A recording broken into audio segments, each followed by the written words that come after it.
নমস্কার বন্ধুরা, কেমন আছো সবাই? আশা করি সবাই ভালো আছো।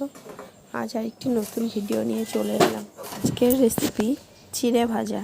আমরা তো দোকান থেকে চিড়ে ভাজা কিনে খাই, সেটা যদি কিনে না খেয়ে বাড়িতেই বানিয়ে নিই একই রকমই টেস্ট হবে, আরও বরং ভালোই হবে।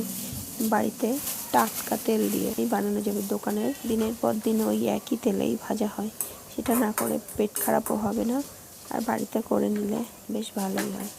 তো সেই জন্য প্রথমে কড়াইটাকে গরম হতে বসিয়েছিলাম, তার মধ্যে তেল দিয়েছিলাম গরম হওয়ার জন্য। তেলটা গরম হয়ে গেলে আমি চিড়েগুলোকে তেলের মধ্যে দিয়ে সঙ্গে সঙ্গেই তুলে নেব, তাহলে কিন্তু ভাজা হয়ে যাবে।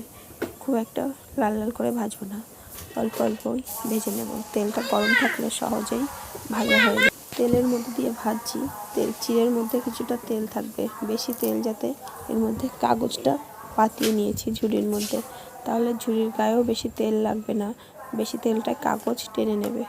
এইভাবেই এখানে আমি প্রায় 400 মতো চিড়ে ভেজে নিয়েছি। তারপর কিছুটা চীনাবাদাম নিয়েছি ভাজবো, সেই জন্য এইভাবে একটু তেল ঝরিয়ে নিলে কিন্তু খুব সহজেই ভাজা হয়ে যায়। তারপর ওই তেলের মধ্যেই দিয়ে দিয়েছি চীনাবাদামগুলোকে একটু সময় নিয়ে স্লো আঁচে দিয়ে ভাজতে হবে, নাহলে কিন্তু জোরে দেওয়া থাকলে তাড়াতাড়ি করে পুড়ে কালো হয়ে যাবে আর ভেতরটা কাঁচা থাকবে। যেহেতু ভেতর ও বাইরে সমানভাবেই হয়, সেজন্য একদম স্লো আঁচে দিয়ে আমি এগুলো আস্তে আস্তে ভেজে নিয়েছি।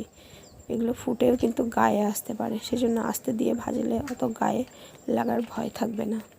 তো এখানে আমি এগুলো ভেজে তুলে চিড়ের উপরে ছড়িয়ে দিচ্ছি।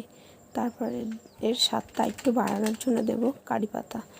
গাছ থেকে তুলে এনেছিলাম, বাড়ির গাছেরই কারি পাতাটাকে তেলের মধ্যেই ছড়িয়ে দেবো, দিলেই হয়ে যাবে। তারপর কারি পাতাটাকে তুলে নিয়ে ওই চিড়ের মধ্যেই দিয়ে দেবো। আর সাদা চিড়ে হলে এর মধ্যে একটু বিট লবণ ছড়িয়েই খাওয়া যায়।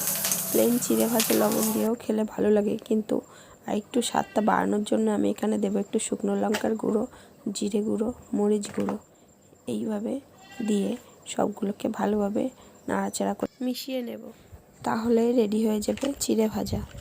এই চিড়ে ভাজাটা কিন্তু কাচের বয়ামের মধ্যে 1 থেকে 1.5 মাস আপনি স্টোর করে রাখতে পারবেন। ভিডিওটি কেমন লাগলো কমেন্ট করে জানাতে ভুলবেন না।